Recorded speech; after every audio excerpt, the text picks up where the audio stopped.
اعوذ باللہ من الشیطان اللعین الرجیم بسم اللہ الرحمن الرحیم الحمد للہ رب العالمین والصلاة والسلام علی اشرف الانبیاء والمرسلین واہل بیتہ الطیبین الطاہرین المعصومین اما بعد۔ سورہ مبارکہ نجم آیت نمبر 40 سے آیت نمبر 62 40 سے 62، جس پر سورہ نجم کا اختتام ہوگا، اور اختتام پر وہ آیت بھی آئے گی جس میں سجدہ واجب موجود ہے، اور پھر اس کے بعد سورہ مبارکہ قمر کی ابتدائی 3 آیتیں فرسٹ 3 ورسز وہ بھی اسی صفحے پر ہیں۔ تو پہلے ذرا سورہ نجم کی اختتامی آیتوں کی طرف توجہ کرتے ہیں۔ بسم اللہ الرحمن الرحیم وَأَنَّ سَعْيَهُ سَوْفَ يُرَى ثُمَّ يُجْزَاهُ الْجَزَاءَ الْأَوْفَى وَأَنَّ إِلَى رَبِّكَ الْمُنْتَهَى وَأَنَّهُ هُوَ أَضْحَكَ وَأَبْكَى وَأَنَّهُ هُوَ أَمَاتَ وَأَحْيَا وَأَنَّهُ خَلَقَ الزَّوْجَيْنِ الذَّكَرَ وَالْأُنثَى مِن نُّطْفَةٍ إِذَا تُمْنَىٰ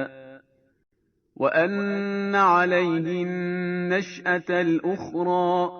وَأَنَّهُ هُوَ أَغْنَىٰ وَأَقْنَىٰ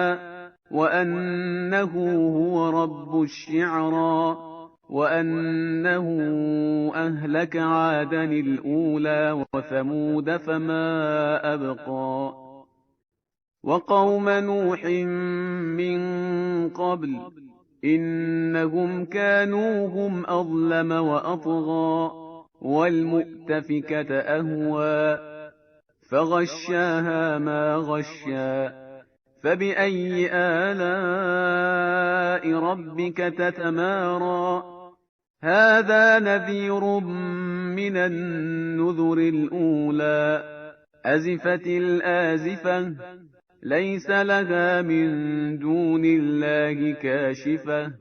أَفَمِنْ هَٰذَا الْحَدِيثِ تَعْجَبُونَ وَتَضْحَكُونَ وَلَا تَبْكُونَ وَأَنْتُمْ سَامِدُونَ فَاسْجُدُوا لِلَّهِ وَاعْبُدُوا۔ بات یہاں تک پہنچی تھی کہ پروردگار عالم نے جناب موسیٰ علیہ السلام اور جناب ابراہیم علیہ السلام کے صحیفوں کا حوالہ دیا تھا،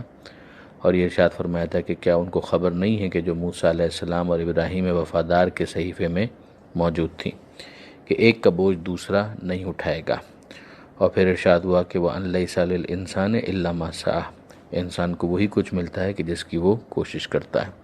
یعنی پروردگار مسبب الاسباب ہے، اور اس نے اس دنیا کے اندر بہت سے اسباب پیدا کیے ہیں، تو انسان کو چاہیے کہ ان اسباب کو استعمال کرتے ہوئے اپنے نتائج کو حاصل کرنے کی کوشش کرے، ہاں بے شک مسبب الاسباب کو فراموش نہ کرے کہ جو آگے بات آ بھی رہی ہے۔ یہاں پر مزید ارشاد ہوتا ہے کہ وَأَنَّ سَعْيَهُ سَوْفَ يُرَىٰ، کہ جو ان کی کوششیں ہیں وہ ان کو دکھلا دی جائیں گی، یعنی اس کا نتیجہ ان کے سامنے آ جائے گا۔ ثُمَّ يُجْزَاهُ الْجَزَاءَ الْأَوْفَىٰ، اور پھر اس کو اس کی جزا مل جائے گی، اور پوری جزا مل جائے گی۔ وَأَنَّ إِلَىٰ رَبِّكَ الْمُنْتَهَىٰ، اور یقیناً تم سب کو اللہ ہی تک پہنچنا ہے، یعنی بالآخر معاملات خدا ہی تک پہنچ جائیں گے۔ وہی جو مسبب الاسباب ہے، ہاں وہ اگر کسی مصلحت کی وجہ سے چاہے کہ اس کے خلاف ہو جائے، یہ تمہاری ایفرٹس ہیں، تو پروردگار عالم کو کوئی مجبور نہیں کر سکتا۔ وَأَنَّهُ هُوَ أَضْحَكَ وَأَبْكَىٰ، اور خدا ہی وہ ہے کہ جو ہنساتا بھی ہے اور رلاتا بھی ہے، یعنی بہرحال دنیا کے اندر امتحان تو ہوں گے، تمہاری کوششیں اپنی جگہ پر، مگر ان کوششوں کے درمیان پروردگار عالم تمہارا امتحان لے گا۔ ایک تو تمہارا امتحان ہے ہی یہ کہ تم کوشش کرتے ہو یا سست بیٹھے رہتے ہو، لیکن اس کے بعد پروردگار عالم کی طرف سے مزید امتحان یہ ہوگا، کبھی تمہاری کوششیں اگر اس انداز سے کلک نہ ہو کہ جس طرح سے تم چاہ رہے ہو، تو اس انداز کے امتحانات بھی ہوں گے۔ تو اب ان سب کو سمیٹ کر پروردگار عالم جو بیان فرماتا ہے وہ یہ ہے کہ وہی خدا ہے کہ جو ہنساتا ہے وہی رلاتا ہے۔ وَأَنَّهُ هُوَ أَمَاتَ وَأَحْيَا، وہی موت دیتا ہے، وہی زندگی دیتا ہے۔ وَأَنَّهُ خَلَقَ الزَّوْجَيْنِ الذَّكَرَ وَالْأُنثَىٰ، اور وہی ہے کہ جس نے خلق کیا زوجین کو، یعنی کپلز کو، جوڑوں کو، الذَّكَرَ وَالْأُنثَىٰ، ایک مرد اور ایک عورت۔ من نطفۃ اذا تمنى، ایک خاص نطفے سے جب وہ بہایا جاتا ہے، وَأَنَّ عَلَيْهِ النَّشْأَةَ الْأُخْرَى، اور یہ اسی کے ذمے ہے دوسری دفعہ کا پیدا کرنا۔ یہاں پر علیہ کا لفظ خاص توجہ طلب ہے۔ علیہ کا مطلب ہوتا ہے ذمہ داری۔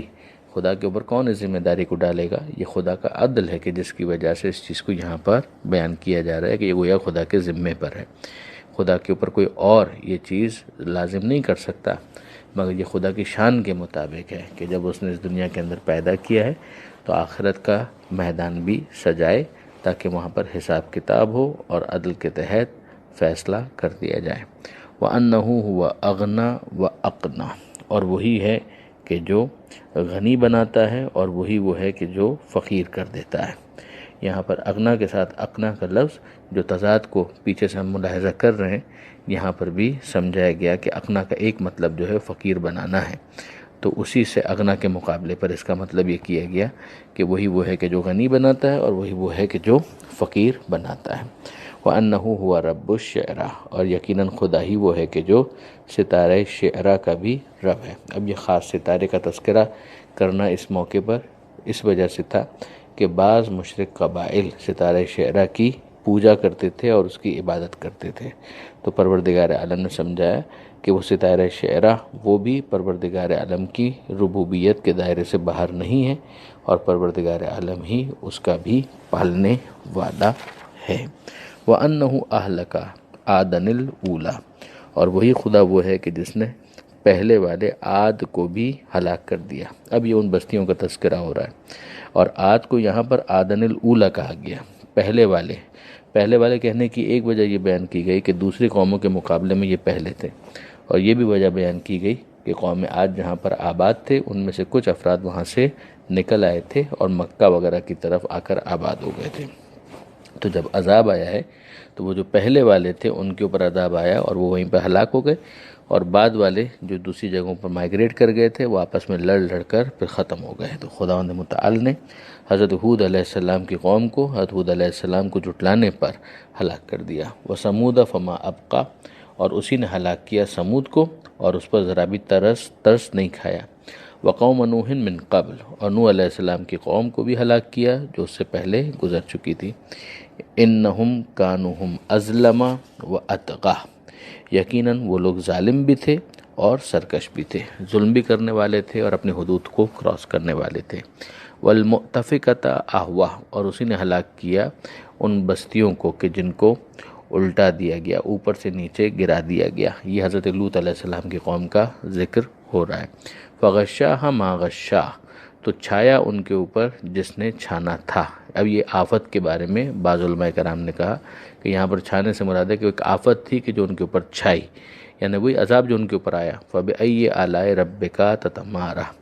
تو تم اپنے پروردگار کی کن کن نعمتوں میں شک کرو گے۔ اب یہاں پر پروردگار عالم کی طرف سے ان قوموں کو ہلاک کرنا اور اسے اپنی ایک نعمت بتانا، یہ واقعاً غور طلب ہے کہ پروردگار عالم یہ سمجھانا چاہتا ہے کہ یہ ایسے لوگ تھے، یہ ایسی بستیاں تھیں کہ جو انسانیت کی پشت پر ایک بوجھ کی مانند تھے، جس کا اتر جانا باقی ماندہ لوگوں کے لیے ایک بڑی نعمت الہی ہے،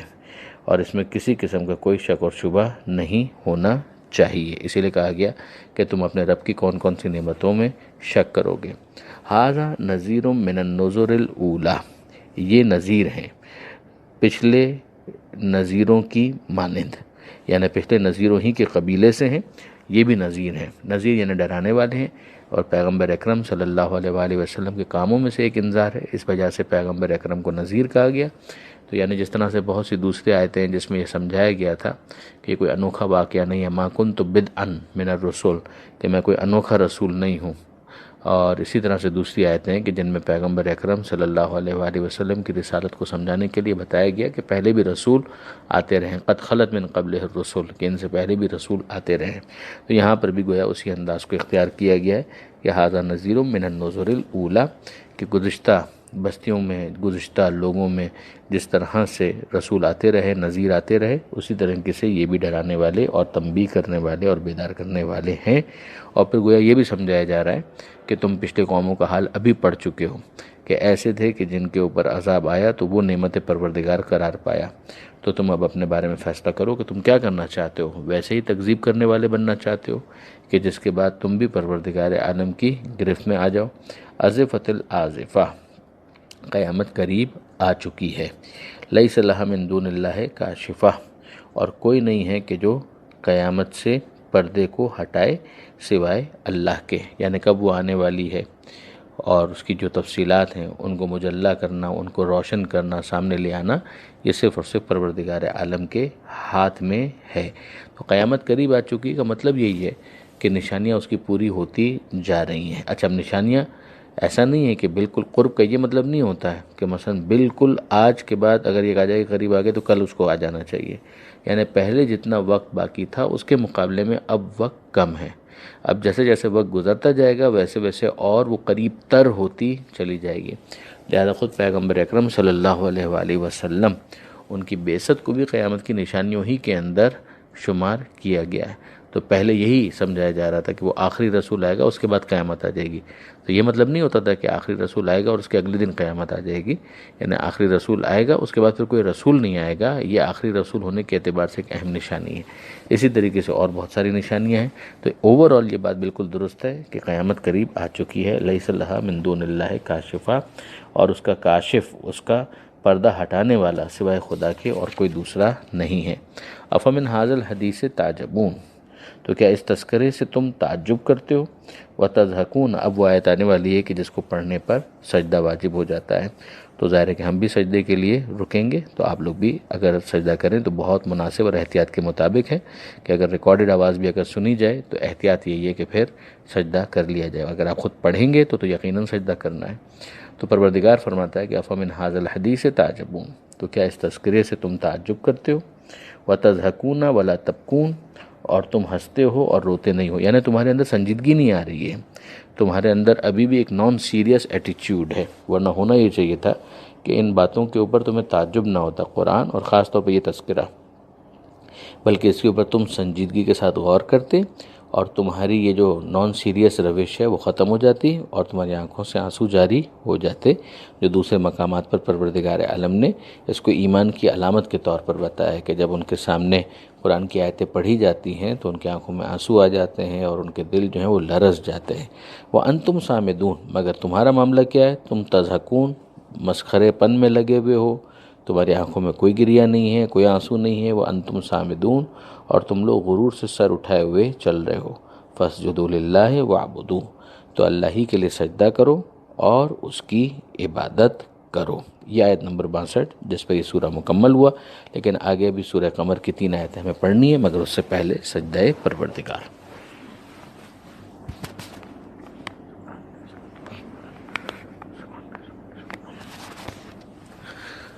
اب آئیے سورہ مبارکہ قمر کی طرف چلتے ہیں۔ بسم اللہ الرحمن الرحیم۔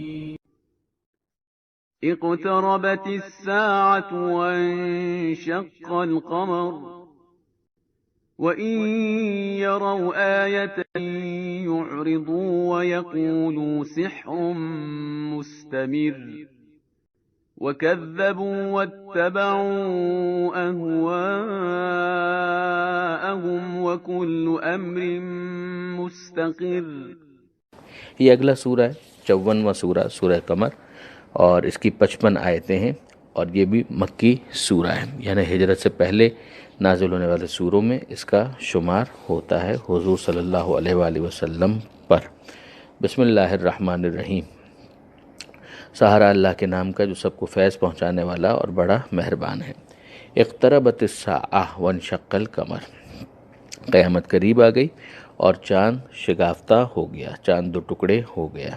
اب ظاہر ہے کہ اسی آیت کی وجہ سے اس سورہ کا نام سورہ قمر پڑا، یعنی چاند والا سورہ۔ تو چاند کا کیا واقعہ اس کے اندر بیان ہوا ہے کہ چاند شگافتہ ہو گیا، چاند کے 2 ٹکڑے ہو گئے۔ مکہ مکرمہ میں پیغمبر اکرم صلی اللہ علیہ وآلہ وسلم کا یہ معجزہ ظاہر ہوا تھا کہ جب مشرکین نے یہ مطالبہ کیا کہ اگر آپ چاند کو 2 ٹکڑے کر کے دکھا دیں تو ہم آپ پر ایمان لے آئیں گے۔ تو پیغمبر اکرم صلی اللہ علیہ وآلہ وسلم نے اشارے سے چاند کو 2 ٹکڑے کر دیا۔ چاند باقاعدہ شگافتہ ہوا، فاصلہ اس کے درمیان ہوا، اور پھر اس کے بعد وہ دونوں حصے واپس مل گئے۔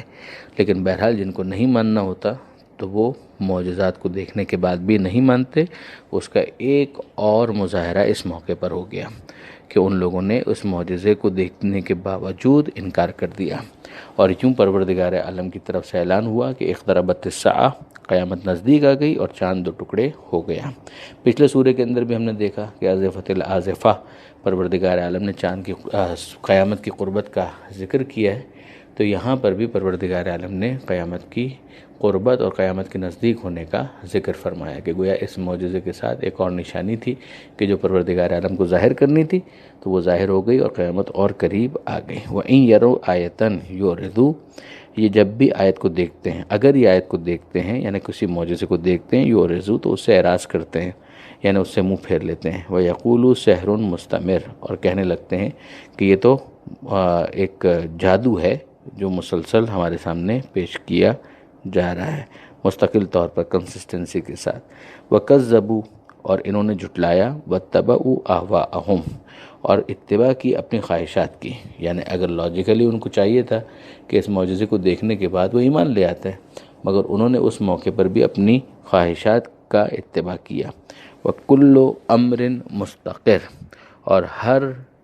چیز اپنے وقت ثابت پر ہو کر رہے گی، اس کا ایک وقت مقرر ہے، اس کے اوپر وہ چیز ہو جائے گی، اس میں یکسوئی ہے، وہ اپنے ٹائم پر ہر چیز ہو جائے گی۔ یعنی ہمیں کوئی عذاب دینے میں جلدی بھی نہیں کرنی ہے، اپنے وقت پر جب ان کی گرفت کرنی ہوگی ہم ان کو گرفت میں لے لیں گے، جیسا کہ بہت سارے جنگ بدر کے اندر ان میں سے مارے گئے۔ مگر یہاں پر ایک بات غور طلب ہے کہ بہت سارے افراد پیغمبر اکرم صلی اللہ علیہ وآلہ وسلم کے معجزات کے حوالے سے یہ سوال کرتے ہیں کہ اگر قرآن کے علاوہ پیغمبر اکرم کا کوئی معجزہ ہے تو خود قرآن مجید کی کسی آیت کے اندر اس کا ذکر کیوں نہیں آیا؟ اس کے بہت سے جوابات دیے گئے ہیں، اور ان میں سے بہترین جواب یہ ہے کہ ان آیتوں کو پیش کر دیا جائے کہ جن کے اندر پیغمبر اکرم کے ان غیر معمولی معجزات کا ذکر ہے اور وہ قرآن مجید سے ہٹ کر ہیں، قرآن میں ذکر ہے اور قرآن سے ہٹ کر ہیں۔ ان میں سے ایک، جیسا کہ مثال کے طور پر معراج کا واقعہ، پیغمبر اکرم کا جو معراج کا واقعہ ہے وہ بھی معجزہ ہے، ایک غیر معمولی واقعہ ہے، پیغمبر اکرم نے اس کو بیان کیا ہے۔ خود پروردگار عالم نے کہا، سورہ والنجم کے اندر ہی ہم نے اس کو پڑھا، اور اس سے پہلے سورہ بنی اسرائیل کے اندر ہم پڑھ چکے ہیں کہ اسریٰ بعبدہ لیلا من المسجد الحرام الی المسجد الاقصی۔ اسی طریقے سے یہ جو واقعہ شق قمر ہے یہ بھی پیغمبر اکرم کا ایک معجزہ ہے، اور یہ یہاں پر قرآن مجید کی اس آیت کے اندر موجود ہے۔